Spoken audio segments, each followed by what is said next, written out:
Hello दोस्तों, राम राम। दोस्तों, अगर आज आपकी सांस रुक जाए तो क्या सच में आप मर जाएंगे? जिस शरीर को आप मैं कहते हैं, क्या वही सच में आप हैं?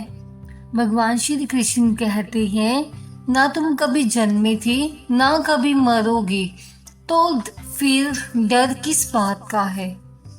दोस्तों, आज की यह कथा उन लोगों के लिए है जो मौत से डरते हैं, जो अपनों को खो चुके हैं, जो जीवन से हार मान चुके हैं।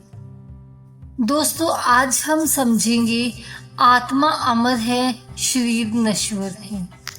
दोस्तों, हम भगवान श्री कृष्ण से प्रार्थना करते हैं कि आज जो भी इस कथा को सुन रहा है उसके मन का अंधकार दूर करना।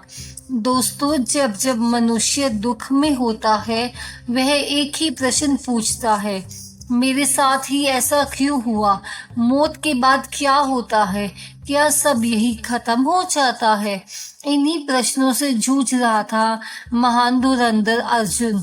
दोस्तों, कुरुक्षेत्र का मैदान, जहां चारों ओर शंखनाद बज रही थी, पर अर्जुन का हाथ कांप रहा है। अपने ही सामने पिता समान भीषण, गुरु द्रोणाचार्य, भाई, मित्र, रिश्तेदार। अर्जुन कहता है, हे कृष्ण, मैं इन्हें मारकर राज्य नहीं चाहता। यह शरीर क्यों कांप रहा है, मुख सूख रहा है? दोस्तों, यह केवल अर्जुन नहीं है, यह हर इंसान है जो अपने ही जीवन युद्ध में फंसा हुआ है। दोस्तों, अब श्री कृष्ण बोलते हैं और यहीं से गीता जन्म लेती है। श्री कृष्ण कहते हैं, न जायते मियते वा कदाचित, नाय भूतवा भविता वा न भूय। मतलब आत्मा न कभी जन्म लेती है न ही कभी मरती है, वह शाश्वत है। दोस्तों, उदाहरण के लिए जिस तरह पुराने कपड़े उतारकर नए कपड़े पहने जाते हैं, उसी तरह आत्मा पुराने शरीर को छोड़कर नया शरीर धारण करती है। क्या आपने कभी सोचा कि बचपन का शरीर कहाँ गया, युवा शरीर कहाँ गया? बदल गया, पर मैं वही रहा। दोस्तों, अब प्रश्न आता है कि मृत्यु का भय क्यों होता है? दोस्तों, डर आत्मा को नहीं लगता, डर अहंकार को लगता है। हम कहते हैं, मेरा शरीर, मेरा घर, मेरा परिवार, लेकिन मेरा कहने वाला कौन है? वही आत्मा। श्री कृष्ण कहते हैं, जो जन्मा है उसकी मृत्यु निश्चित है, और जो मेरा है उसका जन्म भी निश्चित है। तो फिर रोना क्यों और डर किस बात का? दोस्तों, अर्जुन का डर हमारा डर। अर्जुन कहता है, हे कृष्ण, इनको मारकर मैं कैसे जीऊंगा? पर श्री कृष्ण उत्तर देते हैं, तुम मार नहीं रहे, तुम केवल शरीर का अंत देख रहे हो। आत्मा न मारती है न मारी जाती है। दोस्तों, मैं आपको एक कथा सुनाती हूँ। एक माँ जिसका जवान बेटा मर गया, वह रोती रही, ईश्वर से लड़ती रही। एक संत ने पूछा, माँ तुम किसके लिए रो रही हो?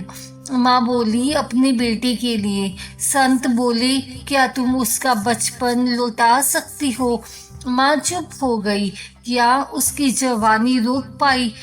माँ तब भी चुप हो गई। संत बोले, जो बदलता है वही शरीर है, जो नहीं बदलता वही आत्मा है। दोस्तों, अब मैं आपसे प्रश्न पूछती हूँ, क्या आपने कभी सोचा आप सपने में मरते हैं फिर भी जाग जाते हैं? क्योंकि देखने वाला जीवित रहता है। दोस्तों, अब प्रश्न आता है कि आत्मा अमर जानने से जीवन कैसे बदलता है? दोस्तों, जब मनुष्य यह जान लेता है कि मैं शरीर नहीं आत्मा हूँ, तो जीवन की दिशा बदल जाती है। दोस्तों, पहले क्या होता है, छोटी बातों पर क्रोध आ जाता है, अपमान से टूट जाता है, भविष्य की चिंता सताने लगती है, मृत्यु का भय लगता है। तो आत्मज्ञान के बाद अपमान छोटा लगता है, दुख अस्थायी लगता है, मृत्यु यात्रा लगती है, ईश्वर मित्र बन जाते हैं।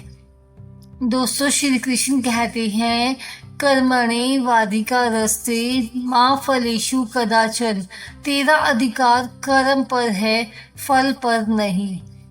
दोस्तों, अगर हम प्रैक्टिकल लाइफ एग्जाम्पल देखें, जैसे नौकरी चली जाती है तब भी आत्मा सुरक्षित रहती है, धन चला जाता है तब भी आत्मा सुरक्षित रहती है, रिश्ते टूट जाते हैं आत्मा तब भी सुरक्षित रहती है। जो सुरक्षित है हमें उसी पर ध्यान देना चाहिए। दोस्तों, एक कथा बताती हूँ। एक आदमी बोला, सब चला गया। संत ने पूछा, क्या सांस चल रही है? वह बोला, हाँ। तो सब नहीं गया। आत्मा का ज्ञान हमें जीना सिखाता है, भागना नहीं। दोस्तों, कुछ भक्ति उपाय जो आत्मा शांति साधना के लिए किए जाते हैं, आइए जानते हैं। दोस्तों, आप इनको सोते सोते जरूर सुने। पहला उपाय है आत्मा जागरण मंत्र। रोज सुबह या रात को सोते समय ओम नमो भगवते वासुदेवाय का 108 बार जप करें। जप करते समय मन में भावना रखें, हे प्रभु मुझे शरीर से ऊपर उठाओ। दूसरा उपाय है मृत्यु भय नाश मंत्र का जप करें। सोने से पहले बोले, राम राम रामेति रमे रामे मनोरमे। यह मंत्र भय, अनिद्रा, घबराहट तीनों को शांत करता है।